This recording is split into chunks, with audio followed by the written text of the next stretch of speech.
Hey everybody, welcome back to WineupTV. I am your host Wayne, here with Philippe Bourgeois from North Carolina. Actually, no, he's from France, but he lives in North Carolina. When we come back, a couple of great Burgundies and a really nice Cab Franc. See you in a second.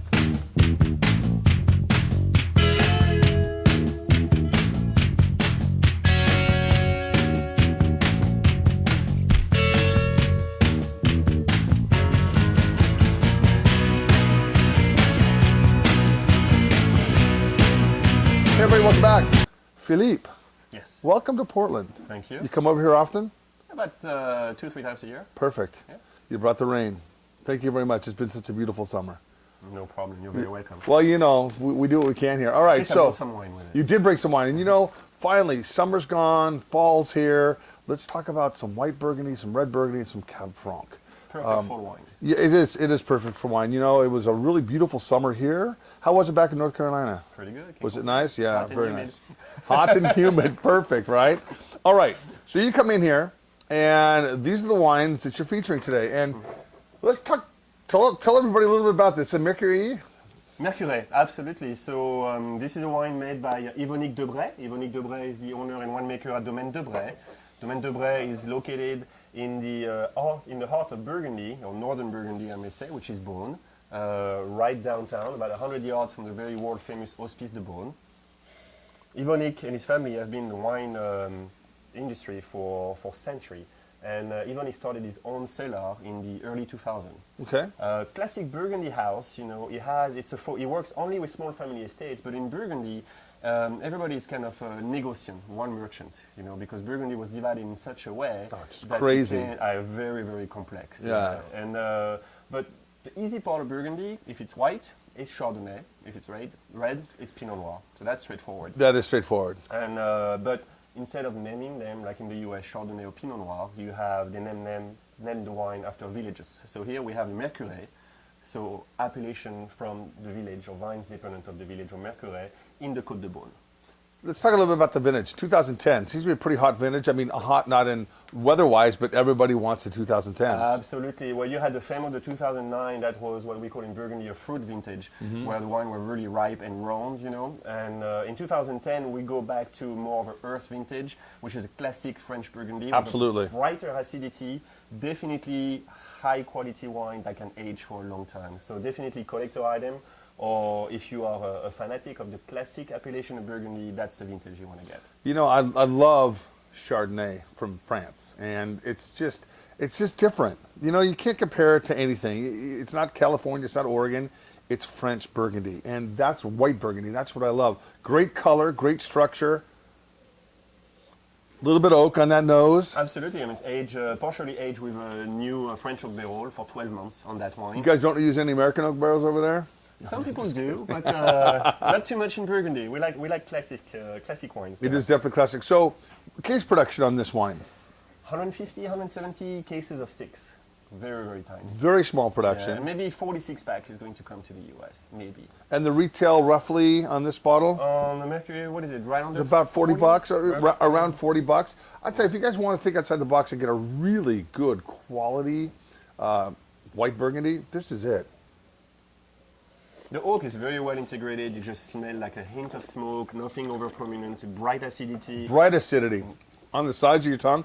Here's the deal. Wines that have this much acidity, they tend to age gracefully for several years. Absolutely. You know, it's amazing when you drink older white Burgundies, which I've had a few, I've been blessed, and you compare it with an older American Chardonnay, there's no comparison. I don't know how magical it is over there in Burgundy. It's just, it's just, terroir, right? It is definitely the terroir. It has to be. You know, all that limestone soil. It's just some great soils. All right, let's go on to the red. All right. Well, we're gonna go with.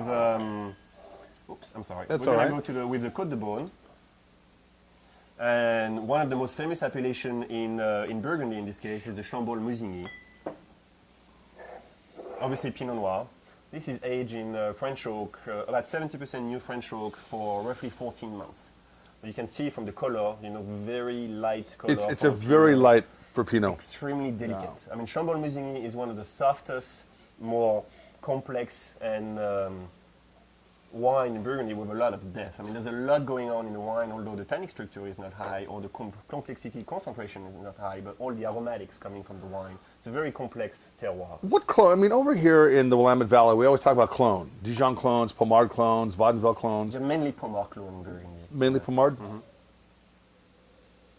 I tell you what, guys, just floral, great light raspberry notes on it. This is a beautiful wine. It is young, 2010, you know, it deserves, to me the 2010 are going to be open for a good 3 years, and then just like the 2005, if you might remember, they're going to go to sleep for a little bit, and then in 5-6 years they'll reopen again. I don't know any other wine that ages like that. Cabernet Sauvignon, Bordeaux, Burgundy, it does this. Yeah. They go to sleep, they wake up, they go to sleep, they wake up. Yeah. You know how we could make a tremendous amount of money? Let's invent an app that we can point it at the bottle, and it says drink now or drink in 4 years, 3 months, 2 weeks, 4 days, boom. Good. Well, We'd be rich. We'd be lit. We'd be sitting on in the Caribbean drinking cocktails, mojitos, Absolutely. and Burgundy, and having a good time doing it. Send a text message. I'm ready to drink. I already got your message 5 minutes ago. That's how good I am. You know what these wines are? They're a little earth-driven. They're very, very nice, though. Beautiful vintage. Beautiful bright acidity, but at the same time, the aromatic, the fruit is really, really fresh. Definitely a food wine. That's something, you know, it's for what you get, something you might have 20, 30 six-pack coming to the U.S. That's a it. wine at 85 some dollar retail. Yeah. It's a really, really good But wine. you Burgundy guys out there, and you know who you are. It's nice to have a few bottles or at least a six-pack of this in your cellar and just let it stay. Let it age. All right, let's go. I love these wines. We're going to go about 6-7 hours west Okay. to the Loire Valley, in one of the warmest climates in the Loire Valley, which is the Saumur-Champigny appellation. Saumur-Champigny appellation is named after the town of Saumur, and this is Clos Cristal. Clos Cristal is a very unique wine that belongs to the Hospices de Saumur. So it's a non-profit wine. It's also a natural It's free? wine. It's non-profit. It's Oh, not free. all right. But, was but gonna you're putting your money for a good cause. Sure. All the benefits of the sale of this wine goes back to support the local hospital in Saumur. People think I have a non-profit business here, too. Yeah, I'm in the wine business. They always want it for nothing. Okay, how much is that? Can I have it for half off? Oh, come on. You're killing me here. So here you have Saumur-Champigny. It's always red wine and always Cabernet Franc. Cabernet Franc. This is beautiful. 100%. 100%. How old are the vines? About 25 years old. Okay, so it's a fairly recent replanting Yes. in history.